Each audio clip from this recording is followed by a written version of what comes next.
Hello friends, आज मैं लाया हूँ 2006 में रिलीज़ हुई the hills of ice movie.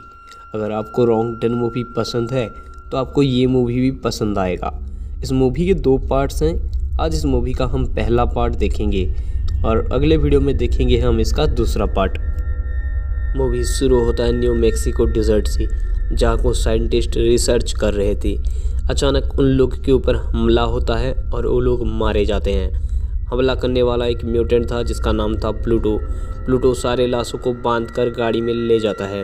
असल में ये म्यूटेंट्स कैनिबल थे जो इंसानी मांस खाना बहुत पसंद करते थे। फिर हम उस डिज़र्ट में एक गैस स्टेशन देखते हैं जिसका अटेंडेंट था जेब नाम का एक आदमी। कोई उसके डोर पे नॉक करता है और एक बैग छोड़कर चला जाता है जिसमें बहुत सारी ज्वेलरी, रिंग्स, कैमरा, वॉलेट और था एक लड़की की कटी हुई कान जिसमें बहुत सारी ईयररिंग्स लगी हुई थी। जेब गुस्से में चिल्लाकर कहता है कि और उसे ये सब काम नहीं करना है। ये बैग कौन और क्यों रख के गया था ये मैं आपको वीडियो को एंड में बताऊंगा, तब आप अच्छे से समझ जाओगे, इसीलिए वीडियो को लास्ट तक देखते रहिए। फिर हम एक फैमिली को देखते हैं जो कि उस स्टेशन में फ्यूल भरने के लिए आया था। बॉब और उसकी वाइफ एथिल सैन डिएगो को जा रहे थे उनकी 25th मैरिज एनिवर्सरी मनाने। उनके साथ था उनका बेटा बॉबी, उनकी छोटी बेटी ब्रिंडा और उसकी बड़ी बेटी लिन एंड उसका हस्बैंड डक, और इन लोगों के साथ उनका बेटी कैथरीन और 2 जर्मन शेफर्ड ब्यूटी और बीस्ट। जब उन लोगों को हिल्स के बीच में से एक शॉर्टकट बताता है जो कि मैप पे तो नहीं था, मगर वो लोग सैन डिएगो 2 घंटे पहले ही पहुंच जाएंगे। शॉर्टकट से जाने के टाइम हमें बड़े हिडन स्पाइक्स दिखते हैं जिससे गाड़ी पंक्चर हो जाती है और साइड में खड़ी एक बड़ी सी पत्थर से टकरा जाती है। बॉब के पास 2 गन थे जिसमें से अपने बेटे बॉबी को देता है और एक खुद अपने पास रख लेता है। फिर बॉब गैस स्टेशन जाने की सोचता है और कुछ मदद पाने के लिए, और डक को पहाड़ के ऊपर जाने के लिए कहता है ताकि नेटवर्क मिल सके और वो लोग जो है कॉल करके हेल्प ले सके, और जो बाकी के लोग होते हैं वो गाड़ी में ही रह जाते हैं। अचानक ब्यूटी गाड़ी से निकलकर बाहर चली जाती है और बॉबी उसे ढूंढने के लिए पीछे चला जाता है। कुछ देर जाने के बाद बॉबी को ब्यूटी की चिल्लाने की आवाज़ सुनाई देता है। आवाज़ का पीछा करते करते बॉबी ब्यूटी के डेड बॉडी के पास पहुंच जाता है जिससे कि बीच में से फाड़ा गया था और उसका एक पैर गायब था। इसे देख बॉबी बहुत डर जाता है और भागने लगता है। भागते भागते वो पहाड़ से नीचे गिर के बेहोश हो जाता है। तब हम एक लड़की को देखते हैं जिसका नाम था रूबी। वो बॉबी के पास आकर उसे देखने लगती है। हम पहाड़ के ऊपर और एक म्यूटेंट को देखते हैं जो कि रूबी का भाई था जिसका नाम था गॉगल। उसके एक हाथ में ब्यूटी का एक पैर था, वो उसे कच्चा खा रहा था। इधर हम डक को देखते हैं जो कि एक अजीब जगह में पहुंच जाता है जहां पर बहुत सारे कार और ट्रक पंक्चर अवस्था में खड़ी थी और उसे ये सब बहुत ही अजीब लगता है, लेकिन वो वहां से एक टेडी बियर और एक कोट उठाकर चला जाता है। इधर बॉब को गैस स्टेशन पहुँचने में रात हो जाता है और वहाँ वो अटेंडेंट को भी नहीं पाता। उसे ढूंढते हुए वो उसकी केबिन के भीतर चला जाता है। उसे वही बैग मिलता है जिसमें कटा हुआ कान मिलता है और बहुत सारे ज्वेलरी थे। उसे पेपर कटिंग्स भी दिखने के लिए मिलते हैं जहाँ पर लापता लोगों का न्यूज़ छपा हुआ था, जो लोग वही शॉर्टकट वाले रास्ते से गए थे और आज तक लौट के नहीं आए। बॉब समझ जाता है कि अटेंडेंट ने ही उसे जानबूझकर वही रास्ते में भेजा है ताकि वो लोग भी मारे जाएँ। बॉब उसे ढूंढने लगता है और अचानक उसे टॉयलेट में से रोने की आवाज़ आती है। जेब अपने आप को गोली से उड़ा देता है क्योंकि बहुत ही गिल्टी फील कर रहा था। तभी जो है बॉब डर के मारे जाने की कोशिश करता है, लेकिन उसकी कार के बैक सीट पे था जुपिटर जो कि डायनासोर म्यूटेंट का बाप। उसे मार मार कर अधमरा कर देता है और 2 म्यूटेंट्स आते हैं उसे ट्रेलर में लेके घसीटते हुए गुफा के भीतर चले जाते हैं। बहुत रात हो चुका था लेकिन बॉबी वापस नहीं आया था। तब ब्रिंडा उनके डॉग बीस्ट को लेकर बॉबी को ढूंढने निकलती है और बॉबी को बेहोशी की हालत में पाती है। बॉबी बहुत ही डरा हुआ था। वो किसी को भी ब्यूटी के बारे में नहीं बताता है क्योंकि वो नहीं चाहता था कि सब लोग डर जाएं, इसीलिए वो इस बात को राजी रखता है, मगर अब उसे इस जगह में बहुत ही अजीब लगने लगा था। कुछ देर बाद डॉक लौट आता है और सबको उस जगह के बारे में बताता है। बॉबी को अपने डैड की फिक्र हो रही थी क्योंकि बहुत रात हो चुका था और उसे यहाँ पर किसी के होने की एहसास भी हो रहा था। वो सबको एक साथ ट्रेलर में सोने के लिए कहता है, लेकिन डक और लिन कार में ही सोने के लिए चले जाते हैं। डक बॉबी को कहता है कि अगर 12 बजे तक बॉब लौट कर नहीं आता है तो सब मिलके उसे ढूंढने निकलेंगे, लेकिन बॉबी को नींद नहीं आ रही थी। अचानक उसे कुछ आवाज़ सुनाई देता है और वो गन लेके ट्रेलर से बाहर निकल जाता है। वो लिन और डॉग को भी ब्यूटी के डेथ के बारे में बताता है और तभी उन लोगों को एक इंसान की चिल्लाने की आवाज़ सुनाई देता है। वह आदमी और कोई नहीं बॉब ही था। किसी ने उसे पेड़ से बांधकर जिंदा जला दिया था। सब लोग पानी लेकर आग की तरफ जाते हैं, लेकिन आग इतना ज़्यादा होता है कि वो उसे बचा नहीं पाते और सबके सामने वो जलकर मर जाता है। अब जब सारे लोग बॉब की डेड बॉडी के सामने खड़े थे, तब ब्रेंडा और कैथरीन ट्रेलर में अकेले सो रहे थे और तभी हम उन दोनों म्यूटेंट्स को देखते हैं जिन लोगों ने बॉब को जिंदा जलाया था। एक था प्लूटो और दूसरा था लिजर्ड। लिजर्ड पिंजरे में कैद एक चिड़िया को बाहर निकलता है और उसका सर उखाड़ के उसका खून पीने लगता है और फिर ब्रेंडा को बहुत मारता है और उसका रेप कर डालता है। ब्रेंडा की चीखें सुनकर लिन ट्रेलर के भीतर चली आती है और लिजर्ड को मारने की कोशिश करता है, लेकिन लिजर्ड उसे पकड़ लेता है और उसकी बेटी कैथरीन को गन पॉइंट पे रखकर लिन की ब्रेस्ट सक करता है। उसी वक्त ईथल ट्रेलर में चली आती है और इससे पहले कि वो लिजर्ड को पत्थर से मार पाती, लिजर्ड उसे शूट कर देता है। तब लिन जमीन पे गिरे एक स्क्रू ड्राइवर को उठाती है और लिजर्ड के पैर में स्टैप करता है, लेकिन लिजर्ड उसे पकड़ लेता है और उसके सर पे गन रख के उसे मार डालता है और उसकी बेटी कैथरीन को लेकर प्लूटो के साथ वहाँ से चला जाता है।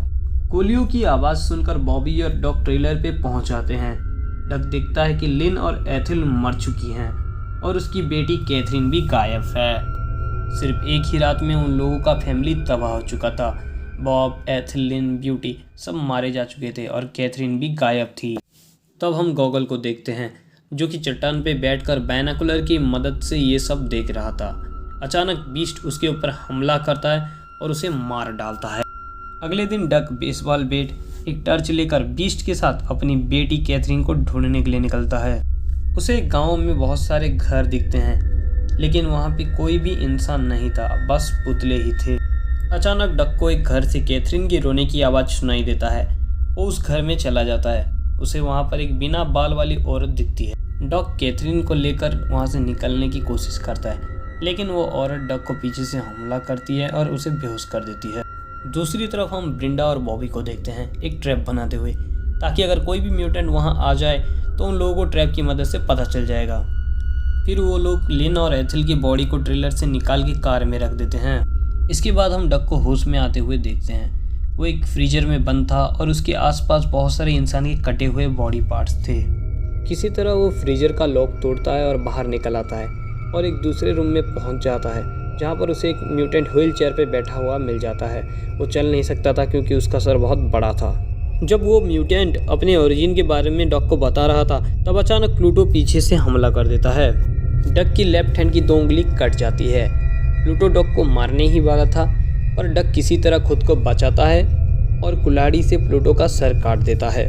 घर के बाहर उसे फिर एक म्यूटेंट मिलता है जिसे वो मार देता है और बीस्ट व्हीलचेयर पे बैठे हुए उस बड़े सर वाले म्यूटेंट को ख़त्म कर डालता है। फिर हम उस जगह को देखते हैं जहाँ पर इंसानों को टुकड़ों में काटा जाता था। लिजर्ड कैथरीन को मारने जाता है, पर रूबी उसे लेकर पहले से ही चली जाती है। दूसरी तरफ हम ब्रेंडा और बॉबी को देखते हैं, जिन्हें उस ट्रैप की मदद से किसी म्यूटेंट की आने की खबर मिल जाती है। वो लोग उसे गॉन लेकर ढूंढने लगते हैं, लेकिन वो जब ट्रक में आते हैं तो उनकी मॉम की बॉडी गायब थी। कोई उसे घसीटते हुए पहाड़ों के बीच में ले गया। बॉबी ब्रेंडा को एक डेथ ट्रैप बनाने के लिए कहता है और खुद खून का पीछा करते हुए पहाड़ियों की तरफ पहुंच जाता है। वहां जुपिटर उसके मॉम की बॉडी को खा रहा था।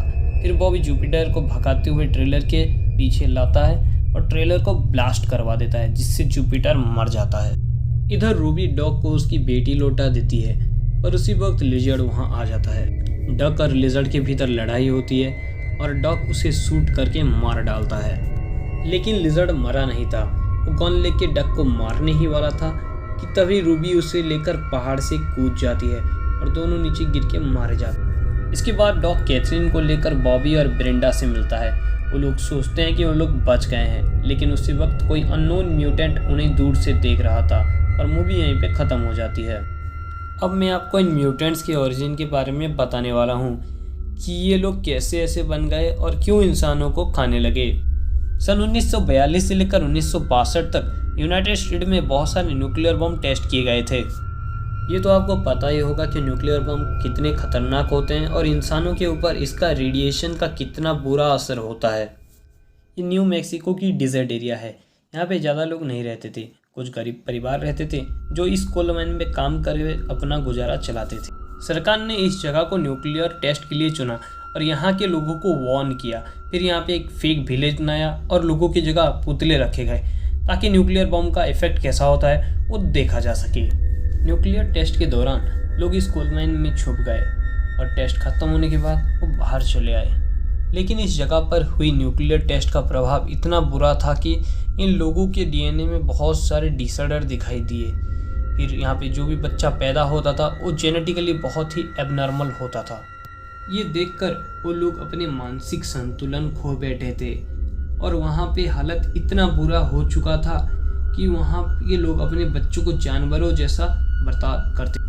वहाँ खाना ना मिलने के कारण वो लोग कुछ भी खाते थे और इसी तरीके से उन्हें इंसानी मांस और खून खाने की आदत हो गई थी। जो भी इंसान इस रास्ते से आता था ये लोग उसका शिकार करके उन्हें खा लेते थे। इन लोगों तक शिकार पहुँचाने का काम वो गैस स्टेशन का अटेंडेंट करता था और उसके बदले ये म्यूटेंट्स उन्हें मरे हुए लोगों के कीमती सामान जैसे ज्वेलरी, कैमरा, मोबाइल फ़ोन्स और वॉलेट ये सब देते थे। और जो बैग हमने स्टार्टिंग में देखा था वो उन म्यूटेंट्स ने ही वहाँ पर ला कर रखा था। लेकिन जेब को ऐसे घिनौने काम करके बहुत गिल्टी फील हुआ और उसने खुद को ही गन से शूट कर लिया। और डक को जो गाड़ियों वाली जगह मिला था यह हमें दिखाता है कि उन म्यूटेंट्स ने कितने सारे लोगों को मार कर खाया था। ये जगह सिटी से इतनी दूर है कि यहाँ कोई पुलिस भी आ नहीं सकती, इसलिए ये जगह इन म्यूटेंट्स के लिए परफेक्ट था। यहाँ पर अभी भी बहुत सारे म्यूटेंट्स जिंदा हैं जिन्हें डक ने मारा था, वो तो सिर्फ एक छोटा सा हिस्सा था। ये लोग क्या यहाँ पे बच पाएंगे? अगर इनके पास कुछ हथियार होता और कुछ हेल्प मिल जाता तो ये लोग बच सकते थे। और इस थ्योरी से बेस करके आई थी इसकी दूसरी part the hills of ice 2, जो कि 2007 में रिलीज़ हुई थी, जहाँ पर हम कुछ सोल्जर्स को इन म्यूटेंट्स का सामना करते हुए दिखेंगे। क्या ये सोल्जर इन्हें मार पाएंगे या फिर ये लोग भी मारे जाएंगे? वीडियो पसंद आया है तो इसे लाइक कीजिए और अपने दोस्तों के साथ शेयर कीजिए। फिर मिलेंगे इसकी दूसरी पार्ट के साथ, तब तक के लिए पीस।